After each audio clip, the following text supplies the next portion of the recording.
smooth. Your job is to kill the brake pedal. I mean it. Slam on that sucker like you're trying to break it right off. The tires are going to squeal, the car is going to bang down on its nose, but it's essential that you hit the pedal as hard as you can and keep it there. It's how we do it in brake testing. Most people don't panic brake hard enough, and it can make the difference between stopping in time or ending up in somebody's back seat. My daughter drove in lazy figure eights, and every now and then I'd yell, "Stop!" She got this part down on the first try, crushed that pedal like an approaching scorpion. "Wow, that was cool," she exclaimed as the GTO lurched back to level. "I didn't know a car could do that." Later, as I drove us home, my daughter asked, "Now what happens if eventually I want to ride with one of my girlfriends, or one of them knows a boy who can drive us?" I paused and took a deep breath. "Honey, we might have to wait on that a while. Have you ever heard of autonomous cars?" That's cool.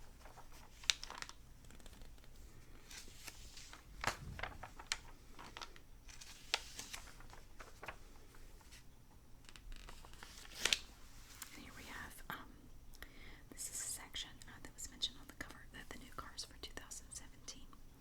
And it looks like we're beginning with the under $25,000 section. New cars under $25,000. We have this here, which is the Ford Escape, which is the small Ford SUV. Demand for compact crossovers is on track to approach 40% of the automotive marketplace within the decade, and Ford has every intention of maintaining and growing its strong share of this red-hot segment with the refreshed 2017 Escape. It gains two new engines, a 1.5-liter EcoBoost 4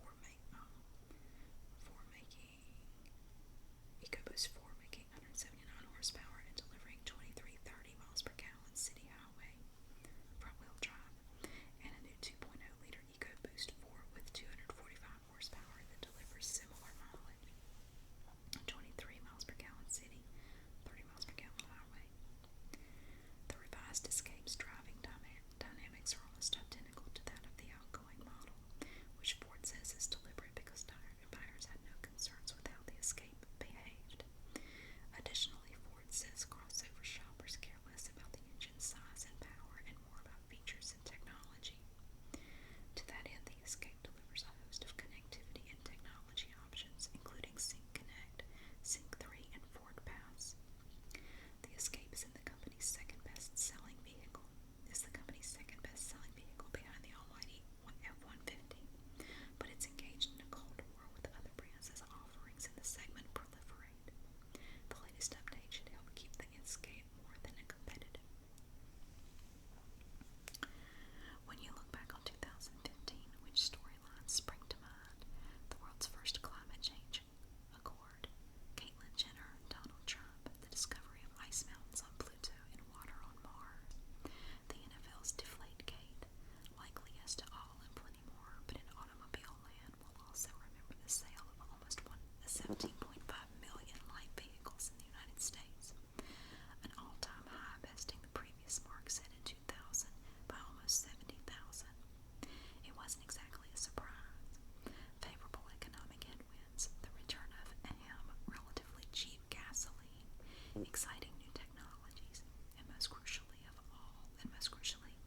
full slate of intriguing automotive offerings sent a record number of consumers into showrooms. But enough about last year. Say hello to the new vehicles that have either just debuted or will shortly. Do they have what it takes to drive the market toward another sales benchmark? Numbers through the first half of 2016 indicate yes, indeed they do.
We also have the Cadillac XT5, the Genesis G80, the Audi A5 S5, the Audi A4 Allroad Quattro, the Lincoln Continental, the Infiniti Q60, and the Mercedes-Benz SLC class. That's cool, I like that. And this is the Jeep Grand Cherokee Trailhawk. Now we have moved into the $50,000 to $100,000 range. And this pretty thing here is the BMW M2. BMW says the i8, its electrified wedge of an exotic, sits atop its lineup, but as far as we're concerned, the M2 is Munich's hottest prospect in years. We can't help but think E46 M3 every time we drive it, and its welcome lack of complication inspires us to simply nod in respect whenever we lay eyes on it. With a maximum output of 365 horsepower and a 369 pound-foot from BMW's 3.0-liter turbocharged N55 engine, the M2 reaches 60 miles per hour in 4.2 or 4.4 seconds. 7-speed dual clutch versus 6-speed manual transmission. But this aggressively bodied, still somewhat stubby M car is not about numbers. Whether on the street or at the racetrack, it's about cornering, steering, drifting, sliding, braking, and everything else you can think of that defines the art of driving. And that made many of us give a damn about cars in the first place. We appreciate being able to disable the electronic nannies, especially for track days. But with them on or off, we've driven few cars that make it easier to approach our own limits without spiking stress levels off the chart. And the base price for this car is $52,695. Also in this price range, we have the Chevrolet Corvette Grand Sport, the Ford F-150 Raptor, the Mercedes-Benz C-Class Cabriolet, the Porsche Macan GTS, the Ram Power Wagon, the Audi TT RS, and the Mercedes-Benz E-Class. We also have the Chevrolet Camaro ZL1, the Genesis G90, the Alfa Romeo Giulia. That looks weird. I don't know why, it just does. And the Tesla Model X. Wow, we have more. We have the Porsche 718, the Mercedes-Benz GLS class, the Volvo V90, the Maserati Levante, Lexus LC500, Audi S4. Oh my god, the Nissan GTR. That is an awesome car. I love those. Now we're in the $100,000 to $200,000 range. This one is $111,585 for the base model. But I'm a big Nissan fan. I've been driving Nissan since 1992. Love them. Okay. 8 years have passed since the current GTR arrived in this country, and while we hoped for an all-new car, we instead get a makeover for 2017, not a next-generation model. Nissan acknowledges an all-new GTR is in development, so consider this the R35.5, a placeholder. The top-selling premium edition arrives first, with stylistic changes including a matte chrome horizontal bar separating the grille's top and bottom.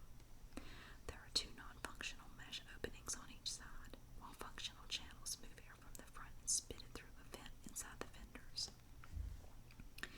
There's a downforce increasing body-colored front spoiler below the front bumper and another spoiler lid below.